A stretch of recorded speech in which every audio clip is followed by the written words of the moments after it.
Good evening students. उम्मीद करती हूँ सभी लोग फिट एंड फाइन होंगे और पढ़ाई में जोर शोर से लगे हुए होंगे। ठीक है, चलिए एक इम्पॉर्टेंट टॉपिक, एंशिएंट हिस्ट्री का तीसरा टॉपिक हमने पढ़ना स्टार्ट किया था। मैंने 2 टॉपिक पढ़ा दिए हैं। सबसे पहले हमने हड़प्पा पूरा किया, हफ्ता भर लगा था उसमें, और फिर हमने वैदिक काल पढ़ा जिसमें भी हफ्ता भर लगा था। अब तीसरा टॉपिक हमने स्टार्ट किया था मंडे से, और ये तीसरा टॉपिक आप लोगों को अगर याद हो, पढ़ रहे हैं आप, तो ये एंशिएंट हिस्ट्री में वो टाइम है जब इंडिया में राजा बड़े बनने लग गए थे, जिसे हम कहते हैं महाजनपद काल।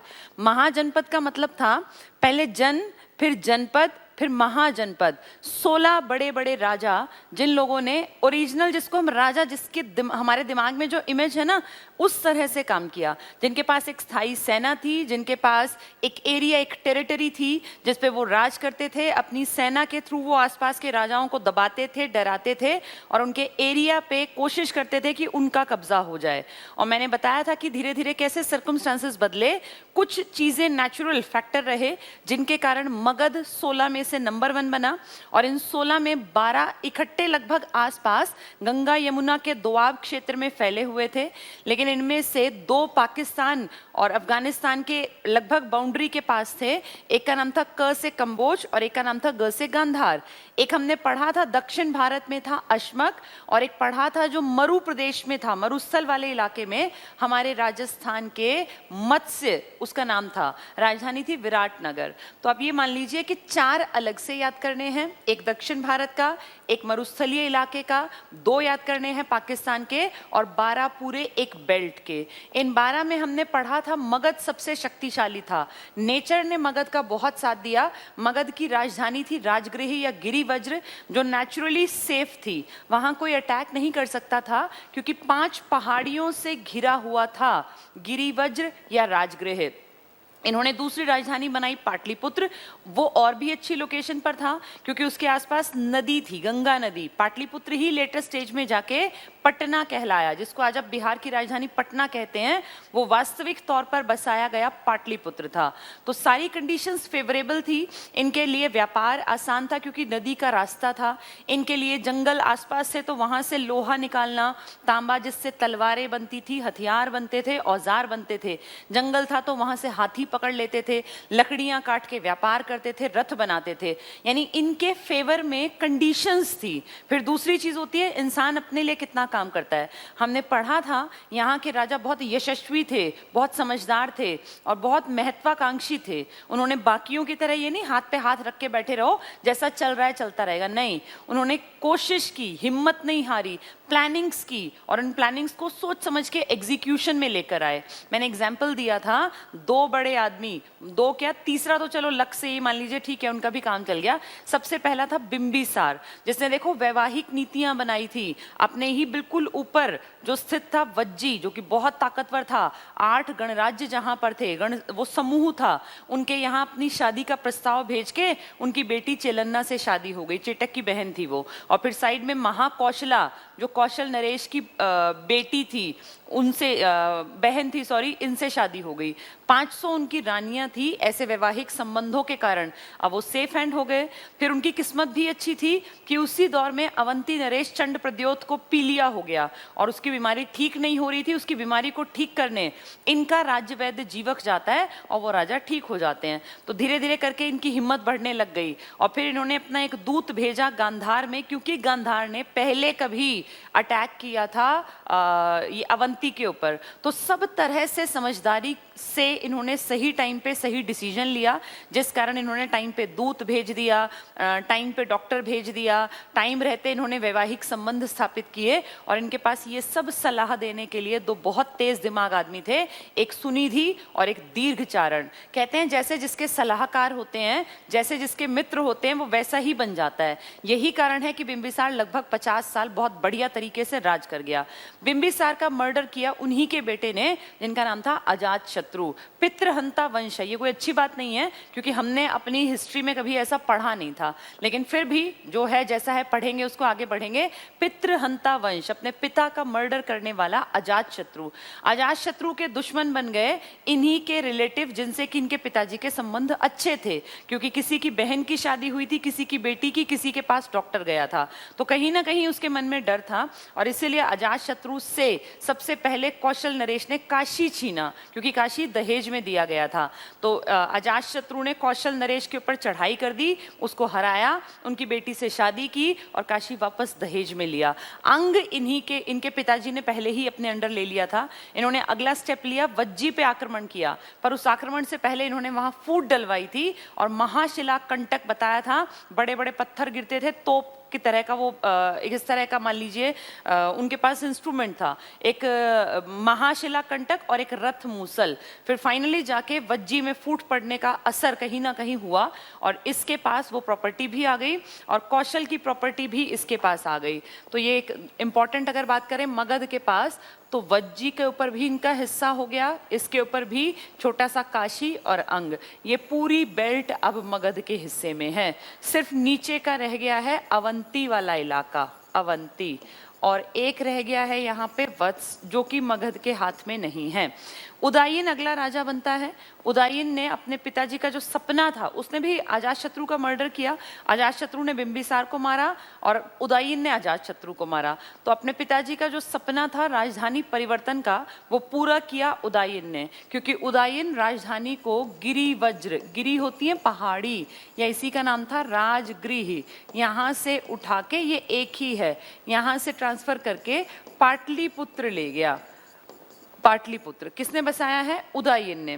उदयन ने अपने पिताजी का सपना पूरा किया राजधानी परिवर्तन का, बाकी कुछ मिलाया नहीं।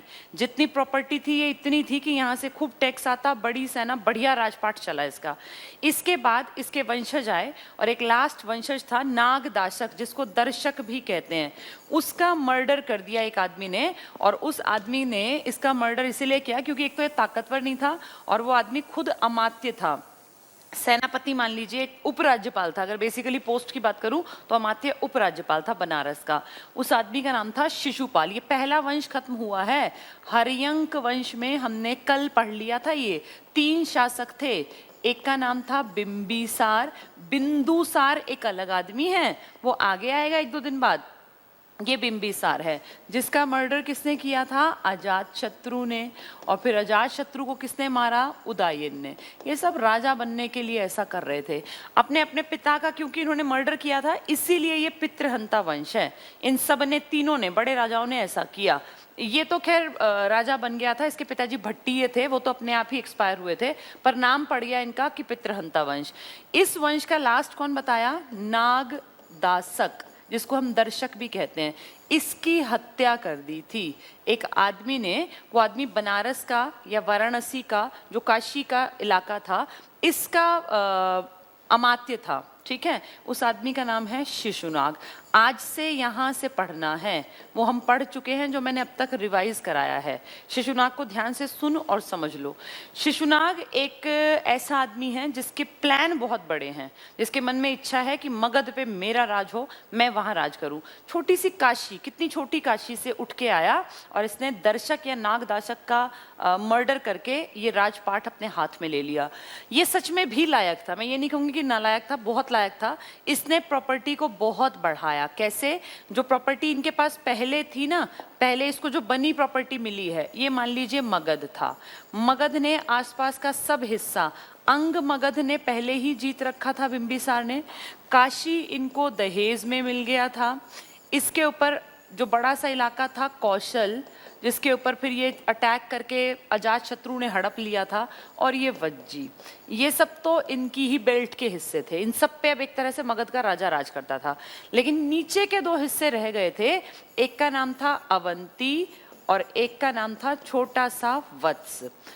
तो आप ये मानिए कि ये पूरी बेल्ट मगध के राजा की प्रॉपर्टी है, मगध का राजा कौन था? नागदाशक या दर्शक। तो एक आदमी जो काशी से बिलोंग करता है, मगध के दर्शक या दासक या नागदाशक का मर्डर कर देता है और राजा बन जाता है। उसका नाम ही शिशुनाग है, इसलिए वंश का नाम भी शिशुनाग ही कहलाया। उसने देखना कितनी दिमाग दौड़ाया और शिशुनाग ने सोचा कि इस प्रॉपर्टी के बाद बड़ा हिस्सा अवंती और वत्स का छोटा सा हिस्सा क्यों ना मगध में ही मिला लूं, भाई इनको भी खाली क्यों छोड़ना। और मैंने आपको कल बताया था कि अवंती रिच एरिया था, लोहे की खदानें यहाँ थी, तांबा यहाँ मिलता था, जंगल थे, हाथी थे, लकड़ियां थी। तो इसका मतलब सेम वही कंडीशन जो पहले मगध के पास थी, सेम कंडीशन अवंती के पास थी। अगर अवंती भी मगध में ही शामिल हो जाए तो सोचो मगध कितना बड़ा राजपाट कर सकता है। तो इसने प्लानिंग करके, जिसकी हम बात कर रहे हैं शिशुनाग की, इसने अटैक कर दिया, अवंती और वत्स को भी अपने ही हिस्से में ले लिया। सोचो कभी छोटा सा मगध था जो डरता था मन में कहीं ना कहीं, तभी तो कहीं शादी के संबंध, कहीं दोस्त को मृत्यु से बचाने के लिए दूत भेजे और कहीं पे जीवक जैसे राजवैद्य, इन सब को कभी सोचा भी नहीं था। लेकिन आते आते कई सालों बाद, कई लंबे टाइम बाद ये पूरे का पूरा मगध बन गया। तो एक इम्पॉर्टेंट हिस्सा मध्य भारत का एक पूरी डायनेस्टी चल पड़ी जिसको हम कहते हैं शिशुनाग। शिशुनाग के आगे, शिशुनाग जो है ना, इसका मेन पॉइंट याद रखना कि इसने अवंती और वत्स पे आक्रमण किया था, ये इंपॉर्टेंट पॉइंट है। अब एक और चीज इंपॉर्टेंट है इसमें, जब ये शिशुनाग ये सब कर रहा था ना, अवंती में गया, तो देखो उस टाइम याद करो वज्जी स्टार्टिंग से 8 गणराज्य थे। वज्जी तेज दिमाग था, लेकिन वज्जी गलती कर गया था, फूट डल गई थी। पर वज्जी को फील होने लगा था कि यार हमने गलती की और हम कैसे बट गए, बिखराव कर लिया, और देखो कैसे मगध हम पे हावी हो गया। तो वज्जी के मन में ये बात कहीं ना कहीं थी कि हमारी बेवकूफी से हम लोग कहीं ना कहीं गुलाम बन गए हैं। इसीलिए वज्जी जब तब कोशिश करता था कि कैसे आजाद हो जाऊं। जैसे ही शिशुनाग ने अटैक किया अवंती पर, तो मगध से उठ के उसको यहाँ जाना पड़ा ना, सेना यहाँ गई। उसी दौर में वज्जी, जो कि नहीं चाहता था पहले गुलाम बनना, लेकिन एक तरह से भाई इनके अंडर आ गया, वज्जी के लोगों ने वहां पे एक तरह से विद्रोह कर दिया। और वज्जी की जनता ने जब विद्रोह किया कि भाई हमें अलग करो, हमारी आइडेंटिटी अलग है, तो वज्जी के विद्रोह को दबाना जरूरी हो गया। और उस कंडीशन में जो ये मगध का शिशुनाग था ना, इसने चालाकी से अपनी राजधानी 2 बना ली। एक राजधानी तो ऑलरेडी चल रही थी इसकी, पाटलिपुत्र, लेकिन अब इसने कहा कि मुझे राजधानी वहां बनानी चाहिए जहां विद्रोह ज्यादा हो रहे हैं। कहीं ऐसा ना हो कि अवंती के पास पहुंचते पहुंचते मेरे हाथ से वज्जी निकल जाए, फिर क्या फायदा होगा। अगर एक हाथ में आया दूसरा चला गया तो कोई फायदा नहीं ना। फायदा कब है? जब वज्जी भी एज इट इज रहे और अवंती हड़प लिया जाए। तो इसने चालाकी की और इसने अपनी राजधानी पाटलिपुत्र के साथ साथ वज्जी के वैशाली को भी राजधानी बना लिया। यानी किसने अपनी राजधानी पाटलिपुत्र के साथ वैशाली भी बना ली? तो इसमें टिक करना है शिशुनाग। कारण होते हैं राजधानी परिवर्तन के, ऐसे नहीं कोई भी उठ के परिवर्तन कर लेगा। ये यहाँ था, यहाँ जाना चाहता था, वहां अटैक जब होने लग गए ज्यादा इसी की सेना पे, तो इसने कहा राजधानी बनाओ। राजधानी का क्या फायदा? राजधानी बनाने के बाद ना सेना ज्यादा रखी जा सकती है वहां, वहां हथियार ज्यादा, क्योंकि राजधानी में सेफ्टी ज्यादा रहेगी। जहां हथियार ज्यादा है, सेना ज्यादा है, तो आप कॉमन सेंस लगाओ, वहां विद्रोह कम होंगे। तो इसलिए इसने राजधानी कहाँ बना ली? वज्जी का कौन सा नगर? वैशाली, जो उनकी पर्सनल राजधानी थी। इस तरह से अवंती इसके पास आ गया। तो अब एक सेना की बड़ी टुकड़ी यहाँ बैठी है तो लोग विद्रोह करेंगे ही नहीं। एक टुकड़ी यहाँ बैठी है, ये भी सेफ है, यहाँ अटैक कर रहा है तो ये इसके ऊपर अपना हिस्सा बना लिया। तो शिशुनाग के टाइम में ये बड़ी बेल्ट और बड़ी बन गई। तो शिशुनाग ने अपने टाइम के एरिया में कहीं ना कहीं बढ़ोतरी की है, ये इंपॉर्टेंट पॉइंट है। शिशुनाग के बाद इसका अगला वंशज होता है, वो उसका नाम है कालाशोक। कालाशोक, ये क्या नाम रखा? कहते हैं ये इतना काला था, इतना काला कि कालाशोक का रंग इतना काला था कि कौवे की तरह इसके लिए शब्द यूज करते थे। और इसीलिए एक किताब है जिसका नाम है दिव्यावदान। ये किताब बौद्ध धर्म से जुड़ी हुई है। जब ये सब चल रहा था ना, तभी महात्मा बुद्ध भी थे। मैंने आपको देखो बताया था कि महात्मा बुद्ध को की डेथ हो गई थी जब अजातशत्रु को राजा बने हुए 8 साल बीते थे, तो वो एक्सपायर हो गए थे। वो प्रसेनजीत नाम, जो कि किसका था? कौशल के राजा का, बिल्कुल उसके बराबरी की एज के थे महात्मा बुद्ध। तो इसी दौर में महात्मा बुद्ध भी हैं, जिनको लोग भगवान का दर्जा देते हैं, वो इसी दौर के एक इंसान थे, एक राजा के बेटे थे। इनफैक्ट वो कौशल का इलाका पड़ता था जिसमें उनके पिताजी छोटे से एरिया के राजा थे, तो वो भी एक राजा के बेटे थे, क्षत्रिय थे, लेकिन उन्होंने बाद में क्या किया, धर्म का प्रचार प्रसार किया, अच्छी बातें जनता तक पहुंचाई। तो दिव्यावदान जो बौद्ध की किताब है, महात्मा बुद्ध के धर्म की किताब है, इसमें लिखा है कि ये राजा इतना काला था कि कौवे जैसा इसका रंग था, इसीलिए इसको काकवर्ण कहते थे। काक आप जानते हैं संस्कृत में कौवे के लिए यूज करते हैं, तो काकवर्ण नाम का राजा ही काला अशोक है। उस बेचारे का नाम तो अशोक था, लेकिन रंग बेहद काला। अब इतना काला कितना था कि नाम में देखो काला और काक जोड़ रखे हैं। तो काला अशोक एक राजा था जो किसका बेटा है, शिशुनाग का।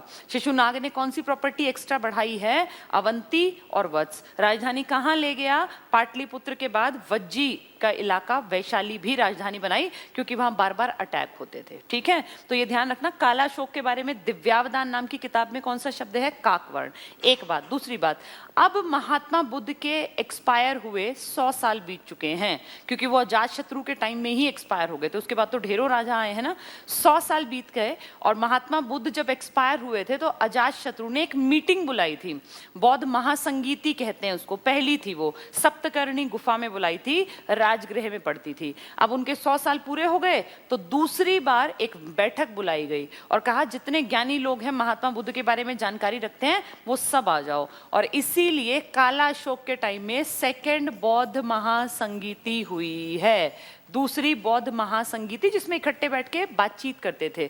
तो वो पहली किसके टाइम में हुई थी, अजातशत्रु, तभी तो एक्सपायर हुए थे। और दूसरी कब हुई है, काला अशोक के टाइम। ये याद रखना है।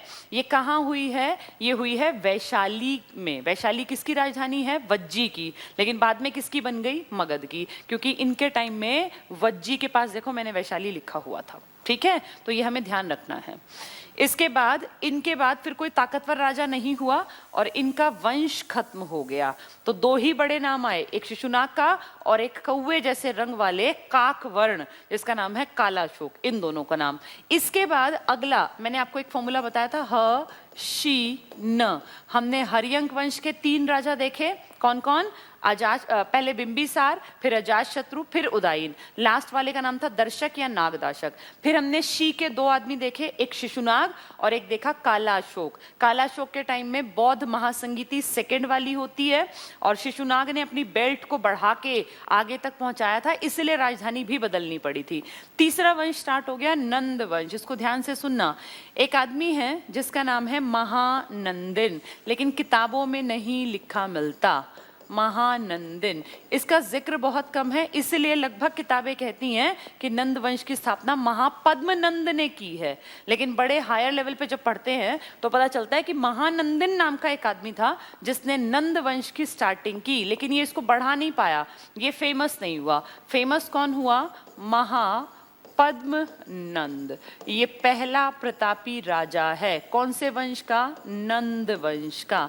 नाम में ही देखो नंद है तो नंद वंश की शुरुआत मानते हैं। महानंदिन के चांसेस कम हैं, महापद्मनंदन के चांसेस ज्यादा हैं। ठीक है, तो महापद्मनंद का नाम ये क्यों पड़ा ये भी जान लो।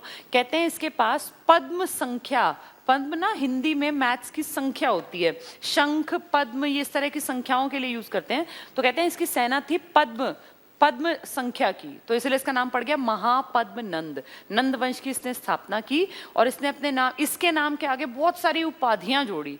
इसने कहा मैं सर्व क्षत्रो संहारक हूं। इसका मतलब है सब क्षत्रियों का नाश करने वाला। कहीं कहीं लिखा है कि ये ब्राह्मण कुल को बिलोंग करता था, तो इसने उपाधि जोड़ ली अपनी, सर्व क्षत्रो संहारक, सब क्षत्रियों का नाश करने वाला। ये अपने आप को परशुराम का, ये कहते थे मैं परशुराम हूँ। आप जानते होंगे ब्राह्मण कम्युनिटी जिस भगवान की पूजा करती है वो ये मानते हैं कि हम ऋषि परशुराम के वंशज हैं। परशुराम ने ही कहते हैं ब्राह्मण कम्युनिटी को जन्म दिया था, तो ये अपने नाम के आगे ही परशुराम, कि मैं परशुराम हूँ। परशुराम का ही नाम है अपरा, अपरा मतलब दूसरा परशुराम, ये इसने अपने नाम में जोड़ लिया, अपरा परशुराम। सर्व क्षत्रो संहारक, सब क्षत्रियों का, ब्राह्मण है तो क्षत्रियों का नाश करने वाला कहलाने लग गया अपने आप में ही। और क्या नाम रखा, अपरा परशुराम, दूसरा परशुराम। एक इन्होंने कहा था कि मैं जो है एक राट हूं। एक राट मतलब चारों दिशाओं को जीतने वाला, एक सबसे बड़ा सम्राट। तो एक राट चारों दिशाओं में जिसका डंका बजता हो, ये अपने नाम के आगे जोड़ रखे हैं किस बड़े आदमी ने? महापद्म नंदन ने। ये सच में बड़े आदमी भी रहे होंगे, ऐसा हमें पता चलता है कुछ अभिलेखों से। इनके टाइम में ना, महापद्म नंदन के टाइम में, उस टाइम तो नहीं लिखा गया, लेकिन लेटर स्टेज में खारवेल नाम का एक राजा था। बाद में खारवेल, जो चेदी वंश को बिलोंग करता था। अगर आपको याद हो, चेदी वंश था, मैंने बताया था, चेदी राजधानी शुक्तिमती, जहां वो इनकी बुआ का बेटा था ना, श्री कृष्ण की बुआ का बेटा शिशुपाल, जिसका की वध किया था, गर्दन काट दी थी सुदर्शन चक्र से भरी सभा में श्री कृष्ण ने, वही इलाका था ये। तो चेदी वंश का एक राजा हुआ बहुत बाद में, जिसका नाम है खारवेल। इसने ना एक अभिलेख लिखवाया। कलिंग, कलिंग उड़ीसा का इलाका है। तो कलिंग में एक ऐसे लिखित में ऐसा रिकॉर्ड मिला एक चट्टान पर, इसे कहते हैं कलिंग अभिलेख। अभिलेख का मतलब होता है रिकॉर्डेड कुछ चीजें। तो कलिंग नाम की जगह, आज उड़ीसा वाला इलाका है कलिंग। कलिंग में एक अभिलेख मिला, एक चट्टान पर लिखा हुआ था। क्या लिखा हुआ था? इस चट्टान पर इस राजा ने लिखवाया, जो चेदी वंश का था बहुत बाद में, कि हमारे इलाके पर, मतलब चेदी वंश के इलाके पर बहुत पहले महापद्म नंदन ने अटैक किया और वो हमारे एरिया से एक मूर्ति उठा के ले गया। ये मूर्ति जिनसेन की थी, ये जैन धर्म से जुड़ी मूर्ति है। तो ये बाद में राजा लिख रहा है कि हमारे इलाके पे महापद्म नंदन आया, अटैक किया और हमारी मूर्ति को ले गया। तो भाई तुम अब क्यों लिख रहे हो इतने साल बाद? इसने ये लिखा कि उस मूर्ति को मैं वापस लाया। तो अपनी बड़ाई गाने से पहले ये दिखाया कि एक बहुत बड़ा राजा कभी हमारी मूर्ति को ले गया था, और फिर जब मैं जन्मा मुझे पता चला कि ऐसा हुआ है, तो मैं जाके वो मूर्ति अपने इलाके में वापस लाया। तो अपनी महिमा मंडन करने के चक्कर में उस राजा के बारे में भी लिखवा दिया। कौन सी मूर्ति ले गया था? वो जिनसेन, जिससे आइडिया लगा कि शायद वो जैन धर्म का अनुयायी था। एक बात यहीं पे कहते हैं, लिखा हुआ है कि इस महापद्म नंदन ने जब अटैक किया ना, तो अटैक एक दिन का नहीं होता था आज की तरह कि मार के और फिर वापस भागाओ, नहीं। उस टाइम अटैक होता था, पैदल सेना जाती थी, महीनों सालों लगते थे कहीं अटैक करने में, फिर वहीं सेनाएं पड़ी रहती थी कई कई महीने, तो वहीं खाना वहीं पीना, ये उस टाइम पे ये जरूरत थी। तो कहते हैं यहाँ पानी की कमी के चलते इस राजा ने एक नहर बनवाई थी, तमसुली नहर। ये इंडिया में किसी भी नहर का फर्स्ट रिटन एग्जाम्पल है। इससे पहले कहीं लिखित में कोई नहर नहीं है। पहली लिखित में जो नहर है उस नहर का नाम है तमसुली। एग्जाम में आ जाएगा कि पहला साक्ष्य लिखित में किसी नहर का कहां पर मिला, तो तमसुली नहर का जिक्र आया है। खारवेल नाम के राजा ने पत्थर पे लिखवाया। कहां पर? कलिंग में। वो राजा चेदी वंश का था और अपनी बड़ाई गाने के चक्कर में पहले किसकी बड़ाई की है? महापद्म नंदन की, कि वो बड़ा प्रतापी राजा था, हमारे इलाके से मूर्ति उठा के ले गया जिनसेन की। मैं उससे लड़ा, मतलब उसकी लेटर स्टेज में मैं वहां गया, मैंने वहां के लोगों से लड़ाई की और उस मूर्ति को वापस लाया। और फिर उसने लिखा है कि उसी राजा ने एक नहर बनवाई थी जिसका नाम क्या था? तमसुली नहर। तो ये बड़ा ही राजा रहा होगा, तभी इतनी सारी कहानियां, कथाएं, किस्से इसके साथ जुड़े हुए हैं। ठीक है, महापद्म नंदन, इनके टाइम में एक बहुत इंटेलिजेंट आदमी था जिनका नाम था पाणिनि, ऋषि पाणिनि। अगर आपने सुना हो, इन्होंने संस्कृत व्याकरण की पहली किताब लिखी है। व्याकरण की इससे पहले कहीं कोई किताब नहीं थी, तो पहली बुक ग्रामर की, संस्कृत व्याकरण की पहली किताब जो लिखी गई है वो किसने लिखी है? ऋषि पाणिनि ने। पाणिनि ऋषि को बहुत ज्यादा इज्जत देते थे। बाद में एक और बड़े आदमी हुए जिनका नाम था पतंजलि। आप जानते हैं ना, बाबा रामदेव का पतंजलि योगपीठ है जो हरिद्वार में है, उत्तराखंड में, और बहुत बड़ी एक प्रॉपर्टी उन्होंने बना रखी है जहां दुनिया भर के बिजनेस आज देखें तो चल रहे हैं, कितनी दवाएं, कितना कुछ बन रहा है। तो पतंजलि ना बेसिकली एक बहुत बड़े गुरु का नाम था, पतंजलि। ये पतंजलि किसको फॉलो करते थे? पाणिनि को। पाणिनि कौन है? पाणिनि एक बहुत बड़े ऋषि टाइप के आदमी हुए हैं जिन्होंने संस्कृत के ऊपर व्याकरण लिखी है। तो पहली ग्रामर की किताब हमारे देश में जो लिखी गई वो संस्कृत व्याकरण की किताब थी जो ऋषि पाणिनि ने लिखी है। पाणिनि को कौन फॉलो करेंगे बाद में? बहुत बाद में जाके पतंजलि। वो तो उस टाइम पे जन्मे भी नहीं थे। पतंजलि, जब ब्राह्मणों का काल आएगा ना इंडिया में, जिसको हम कहते हैं शुंग काल, शुंग वंश था, पुष्यमित्र शुंग नाम का एक आदमी, प्रॉपर, जिसको कहते हैं टिपिकल ब्राह्मण, जो चिढ़ता था बाकी सबसे, तो उस टिपिकल ब्राह्मण के टाइम में शुंग काल में एक गुरु हुए जिनका नाम है पतंजलि, और पतंजलि ने किसको अपने गुरु की तरह देखा है? पाणिनि को। पाणिनि किसके टाइम में हुए हैं? महापद्म नंदन, जिसने तमसुली नहर बनवाई है और जिसने की अटैक किया था जिनसेन की मूर्ति उठा के लाया था। ये दोनों बहुत इंपॉर्टेंट हैं, एग्जाम में आते हैं। तो पाणिनि ऋषि किसके काल में हुए? महापद्म नंदन के टाइम में। क्या लिखी? संस्कृत में व्याकरण। इनकी किताब के ऊपर पतंजलि ने फिर काम किया, पुराने टाइम के एक गुरु की किताब के ऊपर, और उसने महाभाष्य लिखी है। उम्मीद करती हूँ दोनों बातें समझ में आएंगी। ये बहुतों की समझ में नहीं आता एग्जाम तक, उन्हें पता ही नहीं चलता क्या टिक करना है। अगर वो कहेंगे पाणिनि, ऋषि पाणिनि, तो आपको टिक करना है महापद्म नंदन का काल था। और वो कहेंगे अगर कि पतंजलि, तो शुंग राजा का काल था। अभी शुंग की बात नहीं, बहुत बाद में आएगा शुंग। उम्मीद करती हूँ ये बेसिक सी बात समझ में आई होगी, ये बाद में पढ़ेंगे, लेकिन यहाँ जोड़ के बता रही हूँ ताकि तुम्हारे दिमाग में बैठ जाए। तो महापद्म नंदन एक बड़ा आदमी था, बड़ा राजा था, जिसने अपने नाम के आगे लिखा सर्व क्षत्रो संहारक हूं मैं एक राट हूं, मैं अपरा परशुराम हूं। जिसने क्या किया? तमसुली नहर बनवाई थी। कहां पर? उड़ीसा के में एक पत्थर पे लिखा हुआ है कि उसने कभी अटैक किया था। खारवेल नाम के राजा ने वो पत्थर लिखवाया। अपनी बड़ाई गाने के चक्कर में किसकी बड़ाई पहले गाई है? महापद्म नंदन की। फाइनली महापद्म नंदन की डेथ होती है और महापद्म नंदन के बाद इनका बेटा राजा बनता है जिसका नाम है धनानंद। धनानंद महान नालायक टाइप का आदमी है, लेकिन अब तक प्रॉपर्टी इतनी बड़ी कि नालायक भी अपनी पुश्तें काट देगा, कोई दिक्कत नहीं है, क्योंकि ये पूरी बेल्ट का मालिक है। ये इसके पास मगध भी है, काशी भी है, अंग भी है, वज्जी भी है, कौशल भी है, अवंती भी है, वत्स भी है। तो इतनी बड़ी प्रॉपर्टी में खूब खेती होती है, खूब व्यापार होता है, मंत्री भी अच्छे खासे हैं इसके पास अमाते हैं। तो ये मान लो कि बैठे बिठाए इतना पैसा टैक्स के फॉर्म में आता है कि इसको कुछ नहीं करना। ये कोई बड़ा प्रतापी राजा नहीं है, लेकिन इसकी प्रॉपर्टी इतनी है कि ये बैठे बैठे आराम से जीवन काट देगा। भोगी विलासी टाइप का राजा था, शराब में हमेशा डूबा रहता था। जब ये धनानंद मगध का राजा था ना, उस टाइम इंटरनेशनल लेवल पे बहुत सारी चीजें हो रही थी, बड़ी बड़ी चीजें। धनानंद जब इंडिया में राज कर रहा है, उसी टाइम पर इसी के समकालीन विदेशों में कुछ यंग लड़के उभर रहे हैं और वो धीरे धीरे इंडिया को निशाना बनाने के चक्कर में हैं। जिसकी मैं बात कर रही हूँ बहुत सारे लोग समझ गए होंगे, ये बात हो रही है सिकंदर महान की, अलेक्जेंडर द ग्रेट। इंडिया के ऊपर अटैक जो हुए हैं ना, मेनली वो दो आक्रमण हम मेन मानते हैं, विदेशी आक्रमण। एक हमारे ऊपर अटैक हुआ, इसको ध्यान से समझना, फारसी जिसको बोलते हैं, फारस की खाड़ी, इसी को पारसी बोलते हैं, ठीक है। और एक हमारे ऊपर अटैक हुआ यूनानी, इसी को ईरानी भी बोल देते हैं, ईरान का इलाका था ये, ईरानी आक्रमण। तो फारस की खाड़ी ईरान का ही इलाका है, ईरानी आक्रमण कह लो, पारसी का आक्रमण कह लो, या फारसी आक्रमण कह लो, एक है ये, एक चीज है। और एक हमारे ऊपर अटैक हुआ यूनानी। तो दो विदेशी आक्रमण हमारे ऊपर हुए हैं। जो ये पारसी वाला इलाका है ना, ईरानी वाला, इनके राजा जिसने हमारे ऊपर अटैक करके हमारा हिस्सा हड़प लिया, उसका नाम था दारा फर्स्ट, ये इनका राजा है। इसी को कहते हैं डेरियस फर्स्ट, डेरियस फर्स्ट, ठीक है।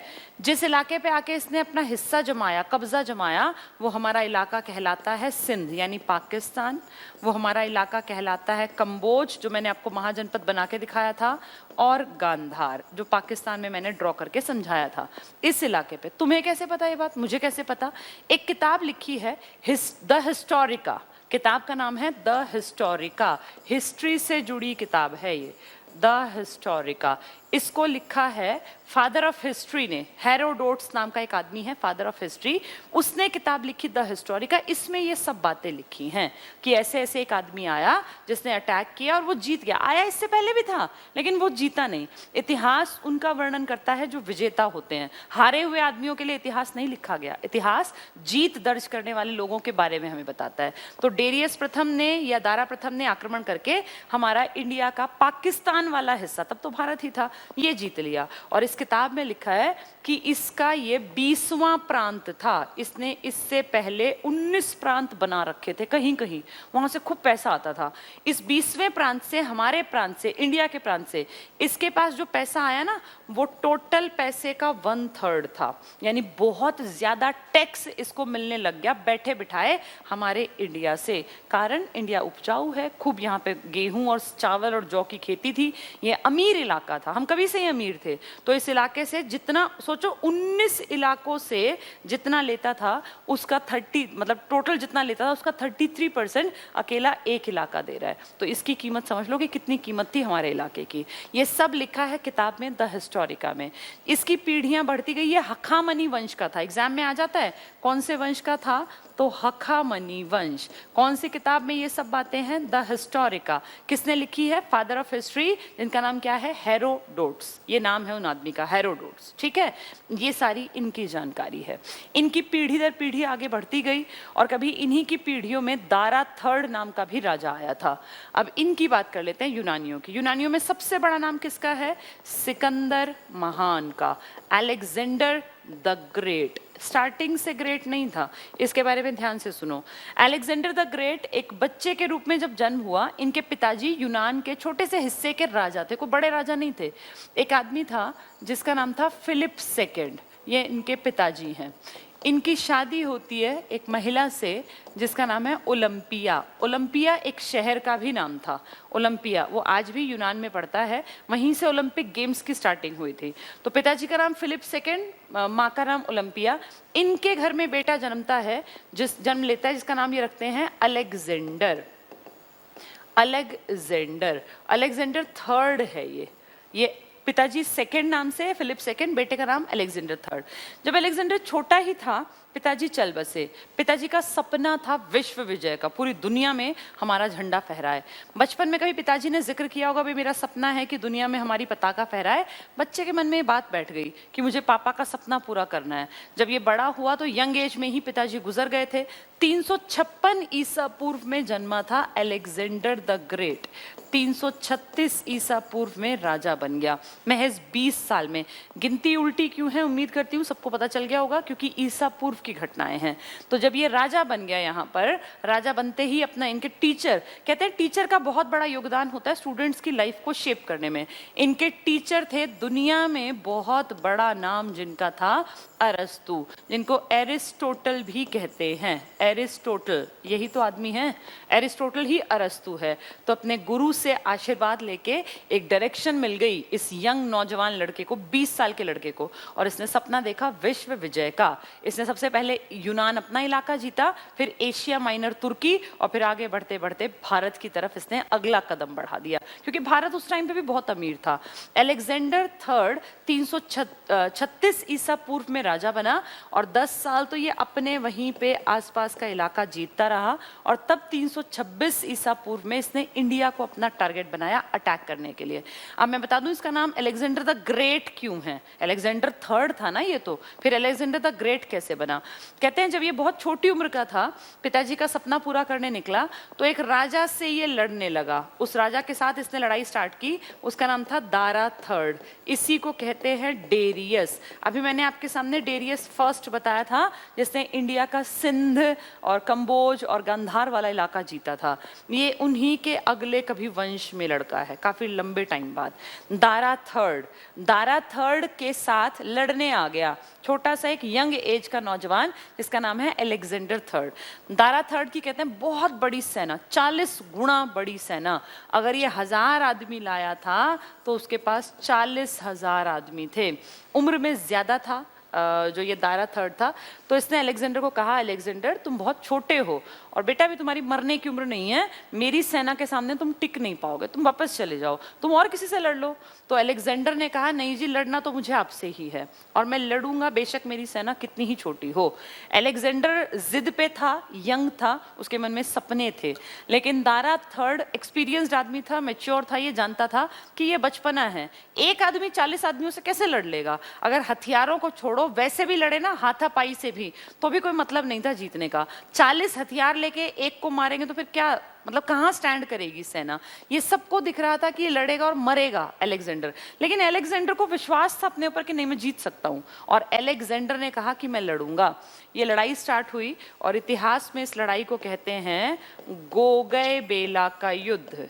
गोगय बेला, ये लड़ाई हुई, देखने वालों को लगा कि अलेक्जेंडर का दिमाग खराब है, मरेगा, नुकसान में जाएगा, इतनी यंग एज में मरेगा ये। लेकिन अलेक्जेंडर को पता नहीं क्या दिमाग में बैठा हुआ था, और ये अपनी पूरी सेना में जोश भर के कि हम जीतेंगे, देख लेना हम जीत के आएंगे, और चला गया मैदान में। गोगय बेला में युद्ध हुआ, दोनों की सेना में जमीन आसमान का अंतर है। आप ये देखो, एक तो इतनी छोटी सी सेना और एक इतनी बड़ी सेना, देखने वाले भी कह रहे हैं कि पागल हो गया है, ये नहीं जीतने वाला। लेकिन कितनी अजीब बात है, विल पावर में कितनी ताकत होती है कि अपने से 40 गुना बड़ी सेना को सिकंदर और उसकी सेना ने मिलकर हरा दिया। ये सब इतने सारे दिखने वाले जो 40 गुना बड़े थे, ये हार गए। कितनी अजीब बात है, अविश्वसनीय, अद्भुत, अकल्पनीय, नहीं हो सकता ऐसा, लेकिन हुआ। हिस्ट्री में ये सब लिखा हुआ है स्वर्णिम अक्षरों में। और जब ये जीता ना इस युद्ध में, तो ये अकल्पनीय था, किसी ने कल्पना ही नहीं की थी कि इतना बड़ा दारा, जिनके नाम में इतने, जिनके पूर्वज इतने बड़े तगड़े शासक रहे हैं, वो हार सकता है। और तब जबकि 40 गुना बड़ी सेना लेके खड़ा था, यहाँ ये हारा, और इस युद्ध के बाद इसका नाम पड़ गया अलेक्जेंडर द ग्रेट, यानी ये सिकंदर महान है, ये कुछ भी कर सकता है। असंभव नाम का शब्द इसके लिए नहीं है, यहाँ से ये फेमस हो गया कि अलेक्जेंडर द ग्रेट है, ये है तो सब कुछ पॉसिबल है। और उसके मन में भी एक ये हो गया कि हाँ, मैं कुछ भी कर सकता हूँ, क्योंकि अगर मैं एक छोटी सी सेना के दम पे इतने बड़े राजा को हरा सकता हूँ, फिर वो सेना भी तो इसकी बढ़ गई ना, सेना इसके साथ मिल गई, जो हारी थी वो सारे सैनिक इसने अपने में मिला लिए, तो इसकी सेना बढ़ गई। अब इसका कॉन्फिडेंस और बूस्टअप हो गया, और फाइनली इसको लगा कि मैं सारी दुनिया पे फतह कर सकता हूँ, मेरे लिए मुश्किल नहीं है। यानी पिताजी का फिलिप सेकंड का देखा सपना किसके मन में आया कि मैं पूरा कर सकता हूँ? अलेक्जेंडर थर्ड के मन में, जिसे कहते हैं सिकंदर महान, अलेक्जेंडर द ग्रेट। गोगय बेला के युद्ध के बाद यही अलेक्जेंडर धीरे धीरे धीरे करके आगे बढ़ रहा था। उस टाइम जब हमारा वो महान मतलब नेगेटिव तरीके से धनानंद शराब के नशे में, विलासिता में डूबा हुआ था ना, जिसको दुनिया से कोई मतलब नहीं है, उस टाइम पे अलेक्जेंडर एक बहुत ऊंचा सपना लेके, एक टारगेट बना के आगे बढ़ रहा है। दोनों में देखो कितना अंतर है। इसको दुनियादारी से कोई मतलब नहीं, शराब पीना है, पड़े रहना है, टैक्स आ जाना है, आराम से जीवन कटना है। एक वो लड़का है कि जिसने अपनी विल पावर के दम पे अपने से 40 गुना बड़ी सेना को हराया और सपना पूरा करने के लिए निकल पड़ा। 10 साल बीत गए, इस सपने के चक्कर में 10 साल लगातार सेना आगे बढ़ती गई। 336 ईसा पूर्व में, बिफोर क्राइस्ट में राजा बना, 326 ईसा पूर्व आ गया। आगे बढ़ते बढ़ते बढ़ते फाइनली ये इंडिया के आसपास पहुंच गया, और इंडिया के आसपास पहुंचा। उस टाइम इंडिया का मतलब था पाकिस्तान भी। यहाँ आप अपनी नदियाँ जानते हैं ना, सिंधु नदी हमारी इंपॉर्टेंट है, एक हमारे यहाँ पे नीचे की तरफ, हम थोड़ा पंजाब की तरफ सतलुज बना लें, और इसी में फिर नदियाँ बीच में आ जाती हैं। कौन कौन सी? झेलम, चेनाब, ब्यास और रावी और व्यास, ये 5 नदियां लगातार में हैं। सबसे ऊपर वाली का नाम मैं यहाँ लिख देती हूँ, सिंधु, जिसको आप इंडस कहते हैं, जिसके आसपास सभ्यता थी पहले, फर्स्ट नदी। सेकंड नदी झेलम, थर्ड नदी चेनाब। ये सीक्वेंस में लिख रही हूँ मैं, हम लिख तो कुछ भी देते हैं, लेकिन है इस तरह से जैसे मैं लिख रही हूँ। इसके बाद है रावी, और उसके बाद है ब्यास, और इनके नीचे पड़ती है सतलुज। ठीक है, एक हमारी सरस्वती थी प्राचीन, जिसको हम सप्त सिंधव कहा करते थे। तो ये नदियां हैं, देखो ये 5 ऊपर की जो हैं, ये 6 की 6 ही मान लें, 6 की 6 इंपॉर्टेंट है। अब ध्यान से समझना, ये मैंने यहाँ बना दी है। अब वो धीरे धीरे हमारी तरफ बढ़ता आ रहा है, और आप अच्छी तरह जानते हो कि इंडिया पे जितने भी विदेशी आक्रमण हुए वो एक ही डायरेक्शन से हुए। इसका कारण भी हम जानते हैं, यहाँ तो पूरा पानी है, पानी में अटैक करने कौन आएगा? किसके पास इतने बेड़े और वो सब हैं कि पानी में आके हमारे ऊपर अटैक करे? यहाँ से कभी अटैक नहीं होते थे। इस तरफ अगर अगर देखें तो पहाड़ ही पहाड़ हैं, पहाड़ों पे चढ़ के कौन सी सेना अटैक करने आएगी। सिर्फ ये इलाका था जहां से इंडिया पे अटैक करना आसान था, क्योंकि ये मैदानी इलाका था, खुला पड़ा था, घोड़ों की सेना भी आ सकती थी, हाथी भी और पैदल सेना भी। इसलिए इंडिया पे जब जब विदेशी आक्रमण हुए सारों की डायरेक्शन यही रही है। इसे हम कहते हैं उत्तर पश्चिम, नॉर्थ वेस्टर्न इलाके से ही हमारे ऊपर अटैक हुए हैं। पाकिस्तान की तरफ से ही हमेशा हमारे ऊपर टेरर, जैसे हम अगर पुरानी बात करें तो पाकिस्तान भी तो इंडिया था, तो उस टाइम अफगानिस्तान से हमारा एरिया सटा हुआ था, वही अटैक करने का सबसे ईजीएस्ट तरीका था, क्योंकि यहाँ 3 जगह से तो हमारे ऊपर अटैक हो ही नहीं सकता था। तो जब ये अटैक करने आया, अब देखना ध्यान से, उसने आते ही सबसे पहले सिंधु नदी के पास टारगेट बनाया कि यहाँ जो राजा है हम उसको लूटेंगे, उसके ऊपर अटैक करेंगे, मार देंगे, अपना झंडा गाड़ के फिर आगे बढ़ेंगे। इस सिंधु से झेलम के बीच में ना हमारा एक राजा था, मतलब महानालायक राजा मान लो उसको, उसका नाम था आम्भी। आम्भी, ये भी तक्षशिला यूनिवर्सिटी यहीं तो पढ़ती थी, यहीं इसी के पास वाले इलाके में। तो ये आम्भी भी उसी यूनिवर्सिटी से पढ़ा हुआ था जहाँ से चंद्रगुप्त मौर्य पढ़ेगा, जहाँ के टीचर का नाम था चाणक्य। तो आम्भी महा डरपोक था, और जैसे इसको पता चला कि सिकंदर महान का आक्रमण हो गया, डर के मारे इसने बिना लड़े ही उसकी अधीनता मान ली, और वो आया तो उसके सामने नतमस्तक खड़ा हो गया कि जी हमें तो लड़ना ही नहीं है, हमने तो पहले ही आपको राजा मान लिया। जैसे ये घटिया होते हैं राजा जो इस तरह से गुलामी करने को मंजूरी दे देते हैं। अच्छे राजा वो कहलाते हैं जो पता है कि कम चांसेस हैं जीतने के, फिर भी लड़ते थे। अलेक्जेंडर देख लो महान क्यों है, 40 गुना बड़ी सेना से लड़ने की कंडीशन पे खड़ा था कि लड़ लूंगा, बेशक मरूं या जीऊं, और इसको विश्वास था कि मैं जीत जाऊंगा। और एक आम्भी है जिसने लड़ने का सोचा ही नहीं, जैसे ही आई इसकी फौज तुरंत घुटने टेक दिए कि जी ये एरिया तो आप ही का है और हम तो आपके नौकर बराबर है। आम्भी के घुटने टेकने के कारण सिंधु नदी से आगे के रास्ते पे आ गया। अब सिंधु से झेलम के बीच में तो आम्भी राजा है, लेकिन झेलम से आगे किस नदी तक, चेनाब तक, जो इंडियन राजा राज कर रहा है ना छोटे से एरिया में, उसका नाम है पोरस। इसी को कहते हैं पुरु। पोरस एक असली भारतीय राजा था, छोटे एरिया का मालिक था, लेकिन बोला कि जैसे ही पता चला, मैसेज आया भाई ऐसे ऐसे राजा आगे बढ़ गया, वो तो अलेक्जेंडर द ग्रेट, और आम्भी ने तो घुटने टेक दिए। इसने कहा मेरी प्रॉपर्टी में नहीं घुस सकता, वो होगा बड़ा राजा, होगा महान, लेकिन मेरी प्रॉपर्टी में जब तक मैं जिंदा हूं मैं घुसने नहीं दूंगा। और अपनी प्रॉपर्टी से आगे बढ़ के, जहां इसकी प्रॉपर्टी का एंड था ना, किस नदी पर था, झेलम, क्योंकि चेनाब से इसकी प्रॉपर्टी स्टार्ट होती थी, झेलम पे खत्म हो जाती थी। झेलम से किसकी प्रॉपर्टी स्टार्ट थी, आम्भी की। तो आम्भी ने तो अपनी प्रॉपर्टी में पहले ही नतमस्तक होके सामने घुटने टेक दिए, लेकिन पोरस ने झेलम की एंट्री, जहां थी ना एंट्री, अंदर नहीं घुसने दिया, झेलम नदी पे जाके खड़ा हो गया तट पे कि जैसे ही सेना आएगी हम लड़ेंगे, और बेशक मरना पड़े, जीते जी हम अपनी टेरिटरी में नहीं घुसने देंगे। और आम्भी की गलती को कहीं ना कहीं पोरस को भुगतना पड़ेगा। भाई आम्भी झुक गया, अगर आम्भी मूर्ख था ना, इकट्ठे होकर लड़ते तो क्या पता वो भाग जाता। अगर वो 40 गुना बड़े को हरा सकता है तो क्या हम नहीं हरा सकते, कोशिश तो कर ही सकते थे। लेकिन आम्भी ने तो अपनी गलती जो भी की आगे पोरस झेलम नदी के तट पे खड़ा हो गया। जब पोरस की छोटी सी सेना, छोटा राजा, छोटी सेना होगी, छोटी सी सेना देखी सिकंदर ने, तो सिकंदर ने कहा ये मरेगा राजा। आम्भी समझदार था, मेरे सामने घुटने टेक दिए, मुझे क्या दिक्कत है। उसने पोरस से भी यही एक्सपेक्ट किया था, लेकिन पोरस ऐसा नहीं था। पोरस ओरिजिनल इंडियन राजा था, जिनका ये कहना था कि मरना बेहतर है अपने ऊपर किसी की अधीनता मानने से, और किसी की गुलामी मान लेने से बेहतर है कि मैं जीऊं ही ना, मैं राजा कहलाने लायक ही नहीं हूं। जब इस नदी पर पहुंचा तो मैसेज मिला कि भाई तू हार जाएगा, मत लड़। लेकिन पोरस ने कहा बिल्कुल लड़ूंगा, और जाके अपने राजा से कह दो कि तैयार रहे। लड़ाई हुई, महज कुछ घंटों की ही लड़ाई चलनी थी, क्योंकि बहुत छोटी सेना थी, उसकी सेना की तो अब गिनती नहीं थी, अब तो बहुत बड़ा आदमी बन चुका था ना। इस लड़ाई को झेलम नदी के तट पे लड़ा गया, और उस झेलम को उस टाइम वितस्ता के नाम से भी जाना जाता था। प्राचीन काल में हमने पढ़ा था, वैदिक काल में वितस्ता ही झेलम थी, और विदेशी इस नदी को हाई डेस्पीज कहते थे। इसलिए विदेशी किताबों में हमारे लिए एक शब्द यूज किया, हाइडेस्पीस का युद्ध, यानी झेलम नदी का युद्ध। झेलम से किसकी प्रॉपर्टी शुरू होती थी, पोरस की। प्रॉपर्टी के अंदर नहीं घुसने दिया, नदी के तट पे खड़ा हो गया जाके कि यहाँ जैसे ही उतरेंगे ना आके हम तुरंत मारेंगे, लड़ेंगे हम। तो झेलम का युद्ध ही हाइडेस्पीस का युद्ध है, वही वितस्ता का युद्ध है। छोटी सी सेना थी, तुरंत ही हार गई, और पोरस की सेना पूरी तरह से लगभग खत्म हो गई। पोरस को पकड़ लिया गया, बंदी बना लिया गया।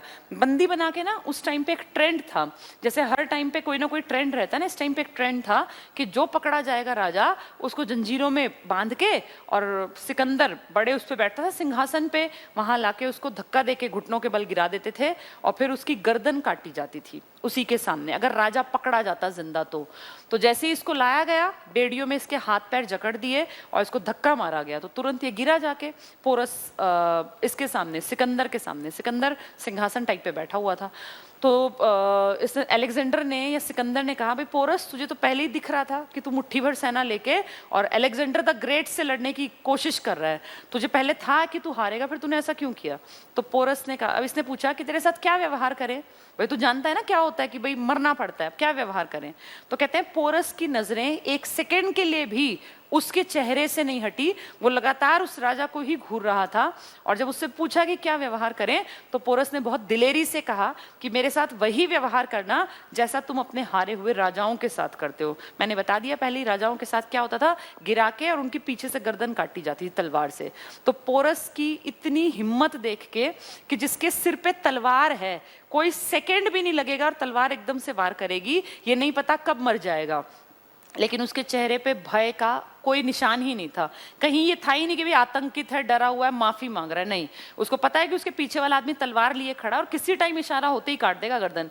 लेकिन इसने बिल्कुल न तो माफी मांगी, न गिड़गिड़ाया, न ये भीख मांगी कि मुझसे गलती हो गई, सीधे बोला मेरे साथ वही व्यवहार करो जैसा तुम अपने दुश्मनों के साथ करते हो, यानी मुझे मार दो बेशक, मुझे कोई फर्क नहीं पड़ता। इस बात से कहीं ना कहीं एक पोरस की दिलेरी से, जांबाजी से इम्प्रेस हो गया अलेक्जेंडर द ग्रेट, क्योंकि अलेक्जेंडर को याद आया कि कभी ऐसे ही मैंने व्यवहार किया था जब मुझे कहा गया था कि युद्ध मत लड़, लेकिन मैंने कहा था नहीं मैं युद्ध लड़ूंगा, बेशक मैं मर जाऊं। गोगय बेला का युद्ध, जब अपने से 40 गुना बड़ी सेना के साथ टक्कर ली थी अलेक्जेंडर ने। ये अलग बात है कि वो जीत गया था, लेकिन एक होती है जांबाजी, एक होती है हिम्मत, विल पावर कि हम झुकेंगे नहीं। वो सेम विल पावर यहाँ किसने दिखाई थी? पोरस ने। और ये पोरस से इतना इंप्रेस हुआ कि इसने तुरंत इसकी हथकड़ियां खुलवाई और कहा कि तुम एक काबिल राजा हो और तुम इस लायक हो कि तुम राजपाट को संभालो, इसीलिए मैं तुम्हारी टेरिटरी पे अपना झंडा नहीं फहराऊंगा और मैं इस इलाके को छोड़ के आगे बढ़ जाऊंगा। तो पोरस ने अपनी जांबाजी से, अपनी दिलेरी से और अपनी निर्भीकता से अपनी प्रॉपर्टी को किसके अंडर आने से बचा लिया? अलेक्जेंडर द ग्रेट, सिकंदर महान। और वहीं आम्भी को देखना, बिना लड़े ही घुटने टेक दिए, अगले ने कोशिश भी नहीं की कि क्या पता जीत जाऊं, मौत का इतना खौफ था उसको। और एक ये पोरस था, तभी देखो आम्भी का नाम नहीं लिया जाता, पोरस का नाम लिया जाता है इज्जत के साथ कि ये प्रतापी राजा था। चाहे हारा, लेकिन हारा भी इज्जत के साथ, गर्दन नहीं झुकाई। ये इसलिए तैयार था कि बेशक मार दो लेकिन मैं अपनी गर्दन नहीं झुकाऊंगा, अपने आप में बड़ी बात थी। इसके बाद झेलम से चेनाब का राजा कौन रह गया? पोरस। सिंधु नदी के आसपास का स्वामी बन गया अलेक्जेंडर, लेकिन झेलम से चेनाब का इलाका एज इट इज पोरस का ही राजपाट चलेगा। ऐसे राजा की तो सभी इज्जत करेंगे, चाहे जनता हो चाहे अगली पीढ़ियां हो। आगे बढ़ा, आगे कई नदियां पड़ी, इन नदियों के बीच में ना छोटे छोटे राजपाट थे, उनमें इतना कोई काबिल था नहीं, 5 कहते हैं इलाके आए थे, छुटपुट छुटपुट कई कई 100 की जनसंख्या वाले। इन सबको मारता काटता, नरसंहार करता, औरतों को, आदमियों को, बच्चों को काट दिया, ऐसे पूरा नरसंहार करके आगे बढ़ गया। और आगे एक नदी पड़ी जिसका नाम है ब्यास, ब्यास नदी, जिसको आप व्यास भी कहते हैं, ये पंजाब के इलाके वाली। व्यास नदी पे पहुंच के और इसके सैनिकों ने मना कर दिया, नदी क्रॉस करनी पड़ती थी ना, नदी क्रॉस, बिल्कुल ठंडा पानी, तो इसके सैनिकों ने कहा बस सर बहुत हो गया, अब हम नहीं लड़ेंगे और अब हमें वापस जाना है। पूरी सेना एकदम से एंटी हो गई, जी हम नहीं आगे बढ़ेंगे, हम तो वापस जाएंगे। अब सेना के सामने राजा कुछ नहीं है, राजा की ताकत होती है सेना। अगर सेना मना कर दे कि जी हम नहीं लड़ेंगे तो राजा क्या करेगा? राजा अकेला थोड़ी लड़ सकता है, सेना लड़ती है, सेना मरती है। व्यास नदी के तट पे पहुंच के सेना ने मना कर दिया कि जी अब नहीं लड़ेंगे। तो क्यों नहीं लड़ोगे भाई? हमें हो गए जी 10 साल, अपने घर से निकले 326, मैंने बताया 36 में ये राजा बना था, 10 साल से हमने अपने घर वालों के चेहरे नहीं देखे, पता नहीं माँ बाप जिंदा हैं या मर गए, भाई बंधुओं का क्या हुआ, हमारे बीवी बच्चों का क्या हुआ, क्या हाल है उनका, बच्चे कितने बड़े हो गए, कोई बीमारी में मर गया, कोई जिंदा है, कुछ पता ही नहीं। अब हम बहुत परेशान हैं, हम वापस जाएंगे। तो ब्यास नदी, एग्जाम में आएगा कौन सी नदी के तट पे पहुंच के सेना ने आगे बढ़ने से मना कर दिया? ब्यास नदी के तट पे। कहाँ युद्ध हुआ था? झेलम नदी के तट पे। व्यास पे पहुंच के जब सेना ने हाथ खड़े कर दिए, जी हमें हमें नहीं लड़ना। तो कहते हैं कि सिकंदर ने कहा ठीक है भाई, तुम मेरी ताकत हो, तुम मना कर रहे हो तो मैं अकेला थोड़ी लड़ सकता हूँ। और व्यास नदी के तट से, ये 19 महीने का टाइम है भारत में, ये 1-2 दिन की बात नहीं है, 19 महीने भारत में रहा था अलेक्जेंडर द ग्रेट। और व्यास नदी से वापस इसने कहा ठीक है भाई पकड़ो वापसी का रास्ता, फिर आएंगे आगे, फिर दोबारा जब तुम लोग कहोगे सेना तैयार होगी तो वापस आ जाएंगे। यहाँ से वापसी का रास्ता पकड़ा और यहाँ से व्यास नदी से वापस आते आते सिंधु नदी के तट पे यहाँ आ गए, यहाँ जहाँ ये पानी में गिरेगी। यहाँ आके ना धीरे धीरे पता नहीं क्या हुआ, अलेक्जेंडर की तबीयत खराब होने लगी। अलेक्जेंडर ने कहा भाई मेरी ना तबीयत सी, रोज बुखार चढ़ता है, रोज उतर जाता फिर चढ़ जाता, फिर बुखार फिर उतरता। तो इसने कहा मेरी तबीयत ठीक नहीं है और मुझे ऐसा लगता है कि पानी के रास्ते से जाना ठीक नहीं रहेगा, भाई कोई दिक्कत हो जाए, कोई डॉक्टर कोई राज वैद्य कुछ मिलेगा ही नहीं। तो इसने कहा सेना ना 2 हिस्सों में डिवाइड कर लेते हैं, एक आधी सेना जाएगी पानी के रास्ते, उसका हेड होगा निर्याकस, इसका एक बहुत बड़ा सेनापति, और आधी सेना जाएगी लैंड एरिया से अफगानिस्तान ईरान होते हुए, और फिर पहुंच जाएंगे हम लोग अपने इलाके में यूनान में। तो इसने कहा उसका हेड बनूंगा मैं, भाई मेरे अंडर चलेगी आधी सेना, आधी पानी वाले रास्ते से। अब राजा है तो सेना भी चाहिए ना साथ साथ। आधी सेना पानी का रास्ता पकड़ गई और चली गई फारस की खाड़ी, और आधी सेना चल पड़ी राजा के पीछे पीछे। अब रोज तबीयत खराब, रोज कोई कारण नहीं है, समझ ना आए, डॉक्टर जो उस टाइम पे अवेलेबल थे सबने कोशिश कर ली, रोज बुखार होता, रोज उतर जाता, फिर बुखार चढ़ता, फिर लगातार तबीयत खराब रहने लग गई, भूख प्यास सब मरने लग गई और कमजोरी आने लग गई। कई महीने बीत गए, सफर तब कई कई सालों में जाके खत्म होता था, काफी दिन बीत गए। एक दिन तबीयत ज्यादा खराब हो गई, बहुत ज्यादा खराब। तो इसने रात में, जब शाम को लगा कि भाई हो सकता है मैं रात में ही मर जाऊं, सुबह का सूरज ना देखो, बहुत यंग है ये, 33 साल का था, 20 साल में तो राजा बना था, 30वें साल में इंडिया के आसपास आया था, 19 महीने यहाँ रहा था और लगभग 33 साल की उम्र में वापसी की यात्रा पे। ये बेबीलोन नाम की जगह पर था, इराक में पड़ती है बेबीलोन। तो बेबीलोन में जब पहुंचा ना, अपने देश से पीछे था, अभी देश नहीं पहुंचा था, इसने कहा भाई तबीयत ज्यादा खराब है और मेन आदमियों को बुला दो एक बार, जो सैनिक थे इनको आदेश दिया। तो 4-5 मेन से आदमी बुलाए गए। तो इसने कहा भाई हो सकता है मैं कल का सुबह का सूरज ना देखूं। तो उन सबने कहा आप ऐसा क्यों कह रहे हैं राजन, अभी तो आपको बहुत कुछ करना है, अभी तो आपकी छोटी सी उम्र है और पूरा दुनिया विजय करनी है, आपकी सेना इतनी बड़ी है, ये वो। इसने कहा भाई अब देखो मुझे ज्यादा नहीं पता, लेकिन मुझे ऐसा लग रहा है कि मैं कल सुबह का सूरज नहीं देखूंगा, मेरा एक मैसेज दे देना जनता को। तो क्या मैसेज है? जनता को मेरा मैसेज देना मेरी डेड बॉडी के माध्यम से। मेरी डेड बॉडी को जब मैं मर जाऊंगा तो ताबूत में रख के ले जाओगे ना, उस ताबूत को, जैसे ताबूत एक लकड़ी का बक्सा टाइप होता है, उसके ऊपर ढक्कन फिट कर देते हैं आदमी की डेड बॉडी को उसमें रख के, जैसे हिंदू धर्म में अर्थी टाइप होती है, खुली होती है, इनका ताबूत होता है बंद। तो इसने कहा कि उस ताबूत को जब बंद करो ना तो मेरे दोनों हाथ बाहर लटका देना, उसके ढक्कन को रखने से पहले हाथ बाहर, फिर ढक्कन रख देना, और मेरी डेड बॉडी जब जाएगी तो पूरा देश देखने आएगा ही आएगा। ये मैसेज देना है कि सिकंदर जो कि महान था, जिसने पूरी दुनिया पे विश्व विजय का सपना देखा और काफी हद तक आधी दुनिया को जीत भी लिया, वो आदमी खाली हाथ आया था और खाली हाथ ही वापस लौट गया। तो इस दुनिया में जो कुछ है ना वो यहीं पर है, मरने के बाद कोई कुछ नहीं ले जा सकता। ये बहुत बड़ा मैसेज था। ये अगले दिन सच में वो मर गया, सुबह जब हुई ना तो देखा तो वो मरा पड़ा था, डेड बॉडी थी सिकंदर महान की। तो ये खबर तुरंत फैल गई पूरी दुनिया में कि सिकंदर महान मर गया, सिकंदर महान बन गया। और जब इसकी सेना अपने देश पहुंची इसकी डेड बॉडी को लेके, तो ताबूत में जब इसको बहुत इज्जत के साथ, तो पूरा भीड़ उमड़ पड़ी। उस टाइम पे कहते हैं लाखों लोग इकट्ठे हो गए थे इसकी शव यात्रा के साथ। तो जैसे ही वो उतारा तो वो 2 हाथ लटके हुए थे, तो पूरी भीड़ में खुसफुसाहट शुरू हो गई कि देखो कितने बेवकूफ हैं, राजा की डेड बॉडी के कैसे हाथ बाहर लटका रखे हैं, राजा की कोई कद्र ही नहीं है। ये खुसफुसाहट एकदम से पूरे लोगों में फैल गई, क्योंकि ये बेइज्जती थी ना कहीं सिकंदर की। तो फिर मैसेज पहुंचा बड़े आदमी तक, उसने फिर ये घोषणा करवाई कि ये सिकंदर महान ने अपने मृत शरीर से आप सब लोगों को मैसेज दिया है कि कितना ही बड़ा आदमी हो, खाली हाथ आता है और खाली हाथ जाता है, तो जो कुछ है जैसा है इस जीवन में ही उसको यूज कर लो। नहीं तो सिकंदर महान भी खाली हाथ ही गया है, तो आम आदमी तो है ही क्या, जिसके पास इतनी प्रॉपर्टी थी, इतना कुछ था, वो भी मरते टाइम कुछ नहीं लेके गया। ये मैसेज आज तक तुम देख लो, कहावत है कि क्या लेके जाना है, खाली हाथ आए हैं खाली हाथ जाना है। अपनी डेड बॉडी से भी दुनिया को मैसेज देके गया था सिकंदर महान। सिकंदर क्यों मरा इसका एग्जैक्ट कारण कोई नहीं जानता, बहुत सारी अफवाहें हैं। कुछ लोग कहते हैं कि चाणक्य वही गुरु जो इंडिया को एक बनाना चाहते थे और जिनके मन में ये संशय था कि चाणक्य इंडिया को तबाह कर देगा, क्योंकि लूटेगा, जनता को मार देगा। ऐसा थोड़ी कि भाई आए और चले गए, ये नरसंहार करते थे, सब लोगों को मार डालते थे, बिल्कुल जिंदा दिन दहाड़े लोगों को ऐसे डेड बॉडीज पूरी बना देते थे। तो सिकंदर के उस कहीं ना कहीं मन में डर था उस टीचर के कि कहीं मेरा भारत नष्ट हो जाए। कहते हैं इनके खाने में ऐसा जहर मिलाया जिसने बहुत धीरे धीरे धीरे असर किया, एकदम से नहीं मरे वरना शक हो जाता, तो वो धीरे धीरे असर करता, जिस कारण वो बीमारी बढ़ती गई बढ़ती गई बढ़ती गई बुखार के फॉर्म में, फिर लीवर खराब हो गया, फिर फाइनली जाके कुछ महीनों में इनकी लाइफ जो है उसका द एंड हो गया। बहुत सारे लोग और भी कारण बताते हैं, कुछ लोग कहते हैं इनको टाइफाइड हो गया था, मियादी बुखार, जिस कारण इनका शरीर जो है वो रिकवरी नहीं कर पाया। जो भी कुछ हुआ, लेकिन दुनिया पे एक बहुत बड़े शासन करने वाले लायक आदमी की डेथ हो गई और एक छोटी सी एज में लगभग आधी दुनिया पर अपनी विजय पताका फहराकर सिकंदर महान, अलेक्जेंडर द ग्रेट इस दुनिया से चले गए। कहते हैं आंधी की तरह आए थे और तूफान की तरह वापस चले गए, पता ही नहीं चला। जब तक लोग जाग पाते, समझ पाते, उससे पहले तो इनकी लाइफ की ही हिस्ट्री खत्म हो चुकी थी। ठीक है, तो उम्मीद करती हूँ ये सारी कहानी आप सबकी समझ में आ गई होगी।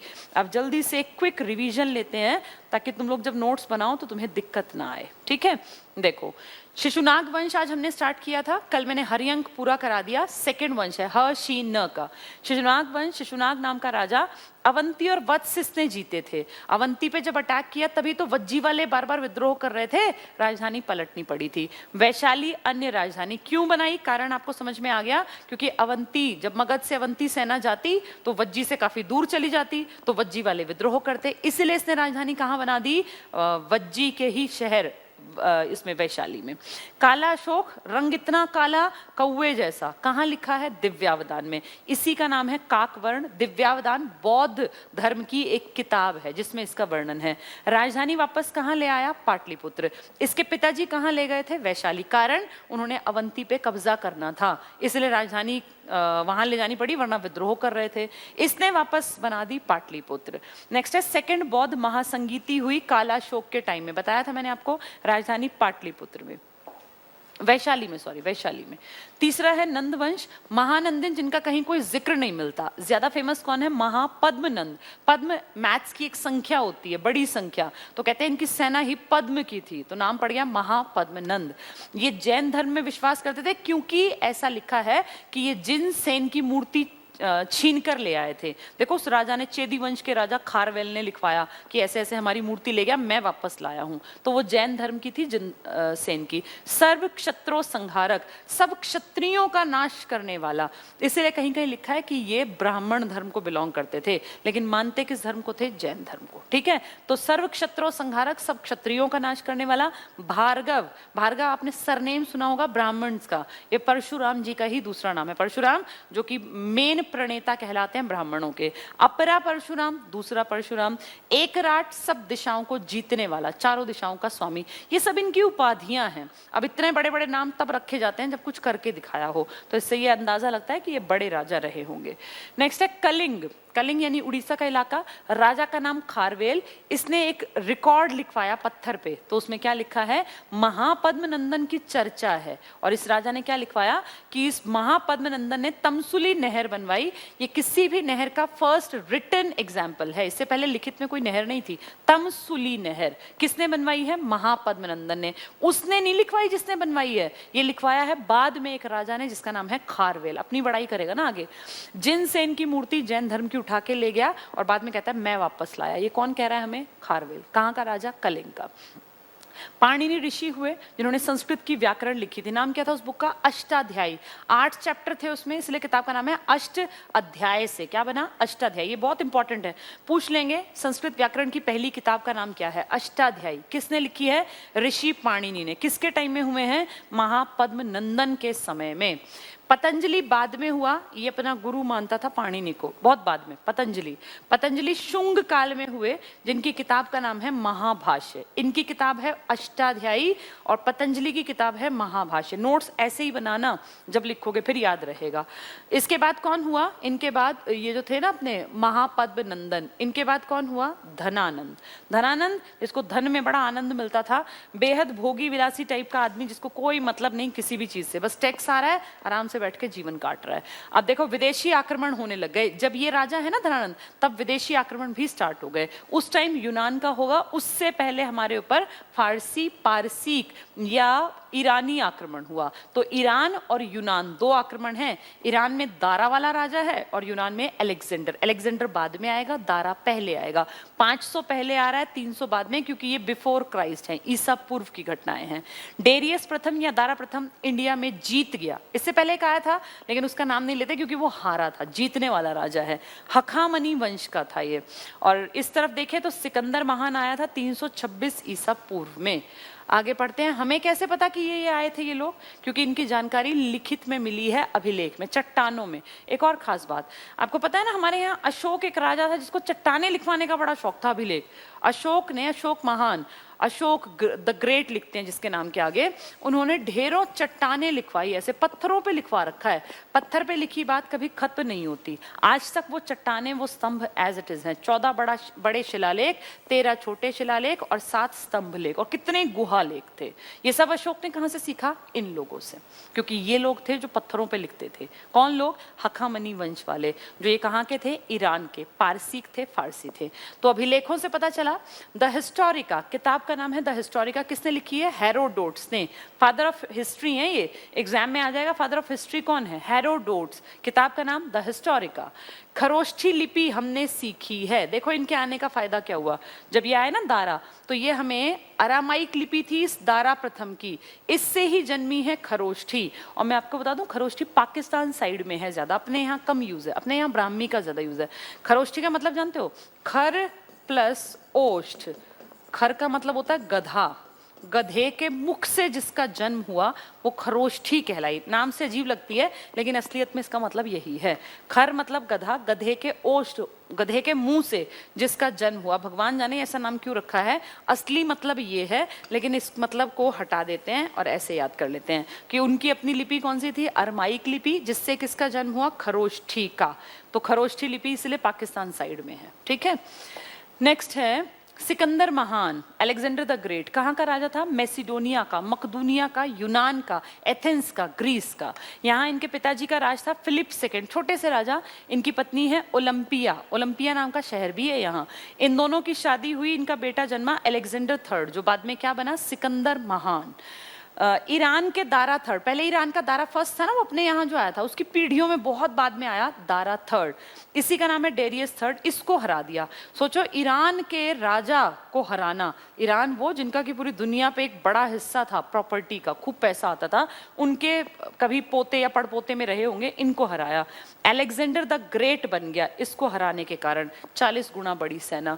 गुरु कौन थे सिकंदर के? अरस्तु या एरिस्टोटल। और आप जानते हैं अरस्तु, सुकरात और प्लेटो, ये 3 दुनिया में सबसे बड़े दार्शनिक हुए हैं।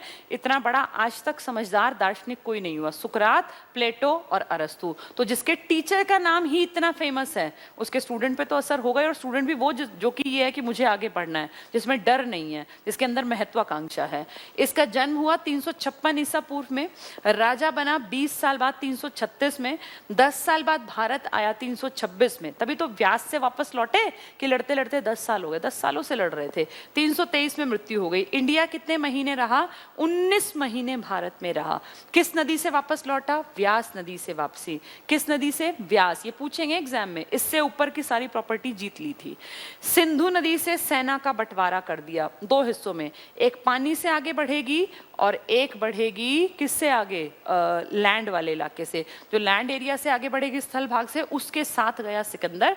और सिकंदर चलते चलते कुछ महीने बाद बेबीलोन जो पड़ेगा इराक में, वहां उसकी डेथ हो गई। तो देखो मरते टाइम अपनी मिट्टी भी नसीब नहीं हुई। 10 सालों से लगातार लड़ते लड़ते लड़ते फाइनली वापस जाते हुए इंडिया की ब्यास नदी से वापसी की यात्रा और सिंधु नदी से 2 हिस्सों में बंटवारा और जाके बेबीलोन में एक्सपायर हो गया। तो ये कहानी थी। बस ये तो सारा रिपीटिशन में है। ये कहानी थी आज की। आज मैंने आपको बहुत इंपॉर्टेंट 2 टॉपिक कराए हैं। एक हमने मगध को देख लिया कि कैसे लगातार बढ़ा, और एक हमने देखा विदेशी आक्रमण। 2 विदेशी आक्रमण हैं, एक ईरानी पारसीक या फारसी, जिसमें दारा प्रथम का नाम आएगा। हमें कैसे पता? द हिस्टोरिका किताब में लिखा है। हखामनी वंश का था, उसने बहुत सारे इलाके जीते, 19 राज्यों से जितना कमाता था ना, उसी की बराबरी में 1/3 टोटल इनकम का सिर्फ सिंध और कंबोज और गांधार से कमाता था। उसी की आगे पीढ़ियों में कभी दारा थर्ड रहा, जिसको हरा दिया बहुत बड़ी सेना को सिकंदर महान ने, तभी वो महान कहलाया। 10 साल लड़ते लड़ते इंडिया पहुंचा। सिंधु नदी पे पहले ही हार मान ली आंभी ने, लेकिन झेलम के किनारे आके खड़ा हो गया छोटी सी सेना लेके। पोरस या पुरु लड़ा, हारा, लेकिन झुका नहीं, दबा नहीं, मरने को तैयार। और इसलिए झेलम से और चेनाब तक के पूरे इलाके पर उसने राज नहीं किया था। किसने? सिकंदर ने। आगे बढ़ा, नरसंहार करता हुआ ब्यास नदी से वापसी की यात्रा पकड़ ली, क्योंकि सेना ने मना कर दिया। ठीक है, उम्मीद करती हूँ आज की क्लास सबकी समझ में आ गई होगी। इसके नोट्स बना लेना, ताकि जब कभी पढ़ो तो ये सारी कहानियां तुम्हारे दिमाग में एज इट इज चल पड़े। ठीक है, आज मेरी क्लास में इतना ही। अब मैथ्स की क्लास होगी 5-10 मिनट बाद। चलिए, पढ़ते जरूर रहना साथ साथ, क्योंकि कहानियां याद तभी रहती हैं जब हम उनको लिखित में लिख लेते हैं, वरना चीजें भूल जाओगे। चलिए।